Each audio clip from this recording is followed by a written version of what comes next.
আসসালামু আলাইকুম রহমতুল্লাহ। রাশিয়ার তৈরি সু-35 ফাইটার জেটের বিষয়ে প্রথম মুখ খুলল ইরান। ইরানের আইআরজিসির বা বিপ্লবরক্ষী বাহিনীর একজন ঊর্ধ্বতন কমান্ডার আজকে এ বিষয়ে কথা বলেছে।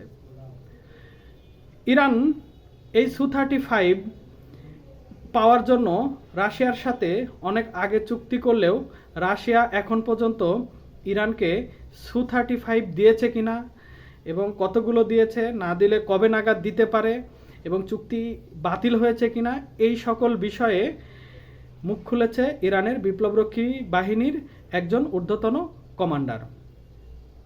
ইরানের ফাইটার জেটগুলো সব ওল্ড মডেলের ফাইটার জেট, যেগুলো মার্কিন যুক্তরাষ্ট্রের তৈরি।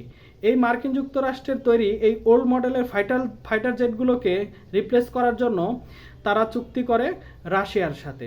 কিন্তু রাশিয়া ফাইটার জেটগুলো আদৌ দিবে কিনা সে বিষয়ে এখনও পরিষ্কার করে কোনো কিছু জানা যায়নি। তবে ইরানের বিপ্লবরক্ষী বাহিনীর ঊর্ধ্বতন কমান্ডার বলেছে যে তারা সু-35 ইতিমধ্যে পেয়ে গেছে। যদি সু-35 ইরান পেয়ে যায় তাহলে মধ্যপ্রাচ্যে শক্তির যে ভারসাম্য, সেই ভারসাম্যে ইরান এগিয়ে যাবে। অর্থাৎ ইরানের যে উন্নত প্রযুক্তির মিসাইল, ড্রোন সহ আরও যত যুদ্ধাস্ত্র আছে, ইরান শুধু একটা জায়গায় দুর্বল, সেটা হচ্ছে ফাইটার জেট। তবে এই ফাইটার জেট কতগুলো পেয়েছে এ বিষয়ে এখনও ক্লিয়ার না। তবে কিছু কিছু মিডিয়া বলছে তারা হয়তো 50টি ফাইটার জেট ইতিমধ্যে পেয়েছে।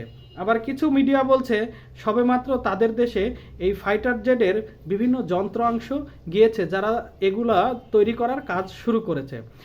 এই ফাইটার জেট যদি ইরান সত্যই পেয়ে যায় তাহলে ইরান হবে মধ্যপ্রাচ্যের অন্যতম এক সুপার পাওয়ার।